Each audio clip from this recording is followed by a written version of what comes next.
Thank you guys for watching me. My name is Mike the Man. My Twitter name is @Firetown. If you have any statements that you would like me to look at, especially if these are older statements made by Katie Proudfoot, please bring them my way. Today I want to talk to you guys about something that I have already discussed in the very beginning of the Sebastian Rogers case. And that is basically Katie Proudfoot and a few statements that she has made twice. You see, 3 is the liar's number in statement analysis. But what I like are statements that have been made twice, because they are often either confirmed or there are inconsistencies. It allows us to dig a little bit deeper and see what sticks. And Katie Proudfoot has first talked about a thud that she heard around 10 p.m. Now, she has talked about the thud twice. First, herself, she brought it up. Then there was an interview that you guys have possibly seen where she was asked about it, and the interviewer said, okay, so can you tell us what happened? You heard a thud at 10 p.m., right? She said, yeah. And she said something like she was yelling out to him when he was in his bedroom, hey Baba, what happened? Did you fall out of bed? Supposedly he said, no ma'am, or something like that. One thing that's interesting with Katie Proudfoot is how the speed of her speech keeps on changing. When she is when she's speaking from experiential memory, she tends to be calm, slow, sort of introspective, and she speaks very clear. There are no grammatical errors in her language. Everything makes perfect sense. But when she reads from a script or the memory of a script, she speaks fast. Her sentences often overlap, and she makes grammatical errors. And these patterns, everybody has a certain pattern, and how these patterns change can sometimes, they're not evidence for anything, but they can sometimes help guide us towards something that we may want to have a closer look at. Now, did you fall out of bed? Seth Rogers said he believes that Katie Proudfoot overmedicated Sebastian and that he died of an overdose. And he said that she gave Sebastian sleep aid many times. And this is something that I'm disagreeing with partially. The whole time she was speaking about how much Sebastian had to eat that day.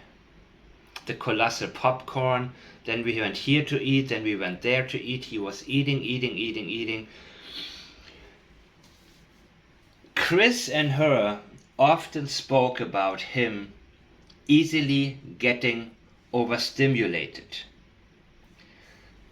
Chris went as far as to tell that Sebastian was often rambunctious. Now, if you have been following true crime for a little bit, you may remember Orrin and Orson West, the two boys that wound up, they were first considered, missing,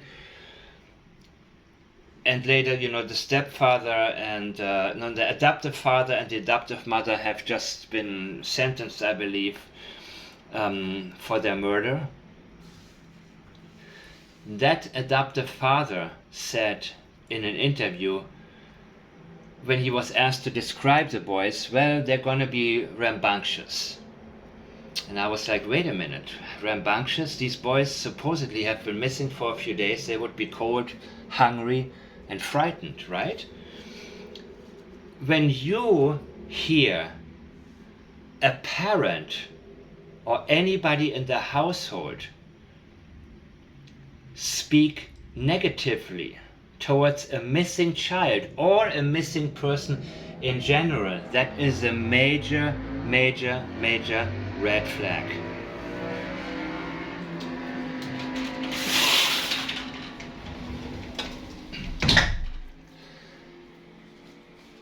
We all know whenever somebody is missing, you're gonna see on TV people talk about the people as if they were the best people who ever lived on earth.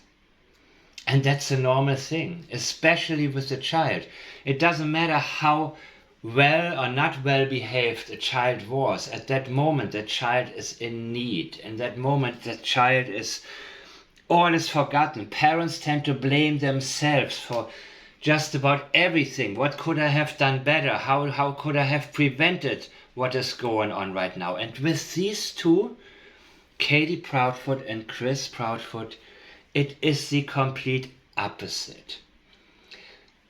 When somebody tells you something negative about a missing person, listen closely, because what they're doing is giving you an insight of what the problem was that may have led to them no longer being here. The boys were rambunctious. Well, how you think, what you think set them off to get rid of them. That's probably it. Sebastian overstimulated. She talked about how much food did he have to eat. What is she doing? She's telling us something. And I think that what she is telling us is the reason why she felt like giving him a lot of sleep aid. She wanted to be on the phone with Chris, and the last thing that she wanted was to have Sebastian speak in the background or have Chris hear Sebastian in the background. Chris did not want, Chris already threatened, it's me or him, I want him out of the house. It is my thought and my opinion that she gave Sebastian a lot of sleep aid.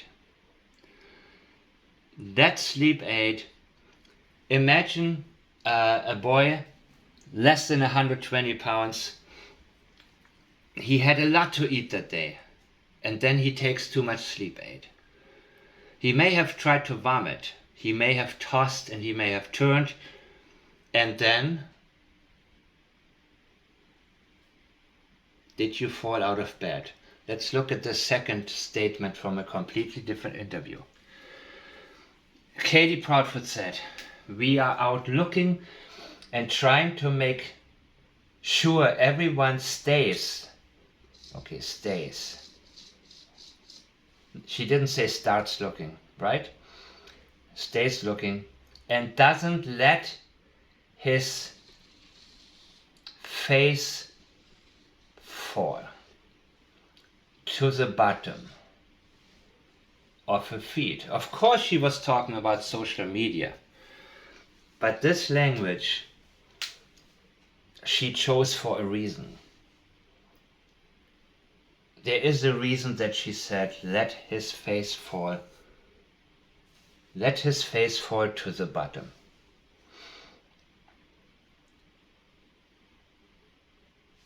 Sebastian Rogers probably tossed and turned. And he was very limp. His body was limp from the sleep aid. Meaning there was no reflex, no muscle control. He may have rolled out of bed. There was a thud it was not just his head hitting the floor, it was his face